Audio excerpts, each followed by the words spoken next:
Today, we're at Adams Motorsports Park once again to drive the most requested car of 2010. That's right, you guys write me every week requesting I drive stuff, and the Volkswagen GTI is far and away the most requested car. Now, I couldn't find one in the press fleet, so I made Dan the intern take one for the team and buy one. Thanks, buddy. No problem, man. It's my pleasure. He's since been promoted to associate producer, and today we are going to whip the snot out of Dan's brand new car on this racetrack, because when you're the intern, that's what happens. I'm Matt Farah. That's Dan. He's so much more handsome than me. How can I not beat on his car just for spite?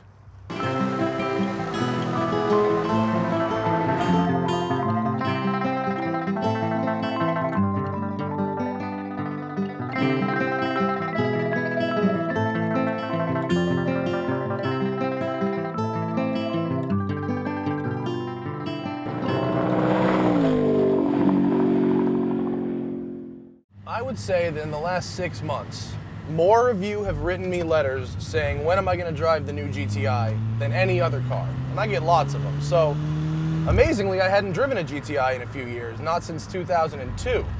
But this one is very interesting. It has the same engine as last year, 2-liter turbocharged 4-cylinder, makes 210 horsepower, 207 pound-feet of torque. Just like last year, all that power goes to the front wheels, and now we have an electronic differential to help distribute the power more evenly, reduce torque steer through corners. This car has the optional dual clutch transmission, which we've seen before in other cars and is still very good. The paddles on the steering wheel, nice size, right place, and the steering wheel is fantastic. On the one hand, you could say the GTI is outclassed entirely, because cars like the Subaru WRX and Lancer Ralliart, even the Cobalt SS, offer more power for less money. However, what you get in this car that you don't get in that car is a feeling of luxury. The seats, which are basically Recaros, even though it doesn't say it on the headrest, keep you in place, and to the touch and to your back, feel like they belong in a much more expensive car. I love a car with great seats, and this car is a perfect example of great seats at a good price. The GTI starts $23,500 for a base model with a stick. Many people like the stick. In fact, it sells 50-50 to the automatic. Dan chose the paddles, and I don't blame him because he lives in LA and drives in a lot of traffic. And that's a good option because these things are quick. They shift in 1/10 of a second, and the engine makes a nice little burble when you hit the paddle. It's really a nice, rewarding feeling. Shifts down just as fast. Dan's car, our test car, stickers for $31,500, which is, when you consider it, a lot of money for a hatchback. The only thing that I can think of that's more expensive would be a fully loaded John Cooper Works Mini, and these cars would be great competitors. But what you get for that extra money is something that you don't get with faster cars like the Mazda Speed 3 or the WRX.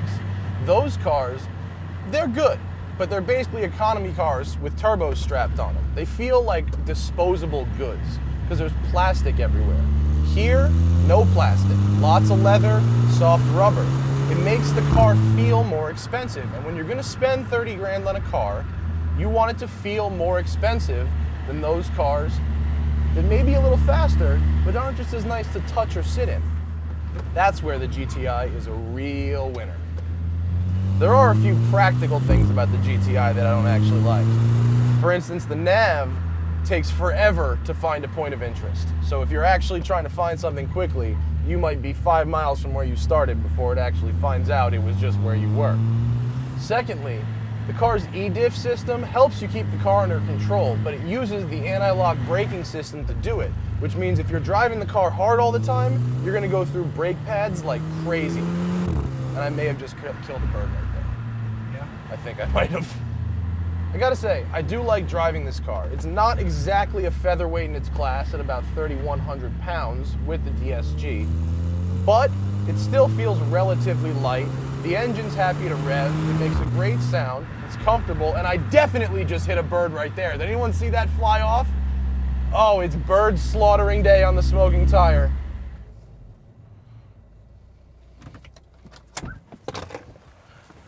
You know what I really like about Volkswagens and Audis for that matter?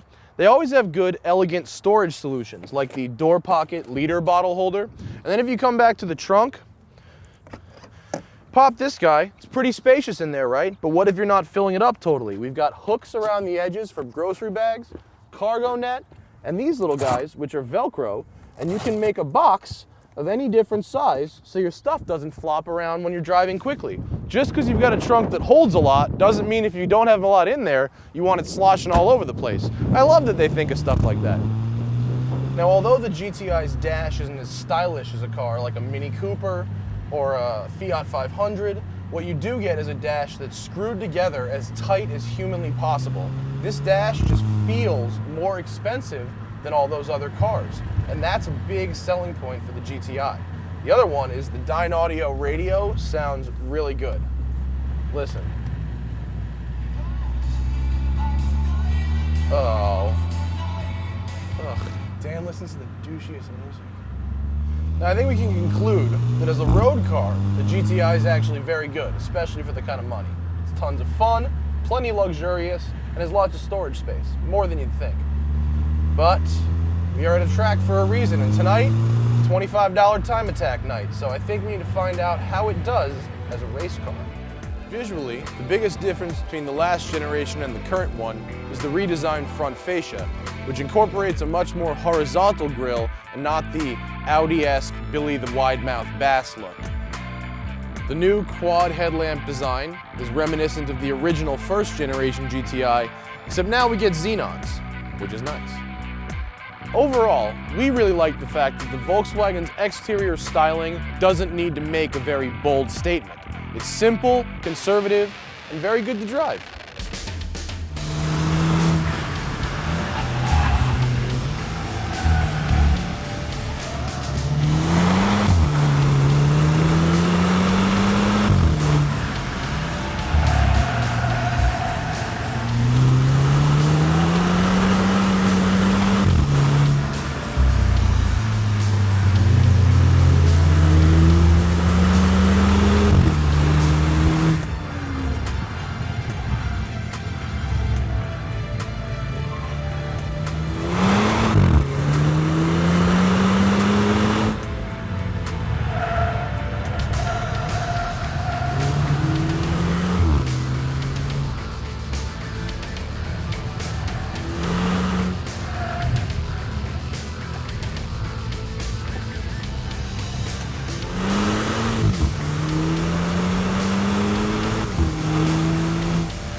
Well, we've had a good day at the track, told you what I thought about the car, but now it's time to see the numbers.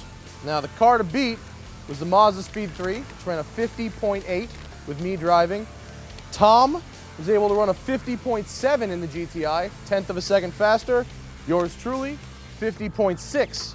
So, with the same driver, the GTI is most certainly faster than the Mazda Speed 3. Unfortunately, Dan's lap was hampered by a Miata driver going off course, spreading dirt everywhere, and forcing them to cancel his session. So he got screwed out of this deal, but that's why he's the intern. I'm Matt, that's Dan, that's Dan's GTI. We've had a good time, and I'll see you next week on the Smoking Tire. Fucking Miatas.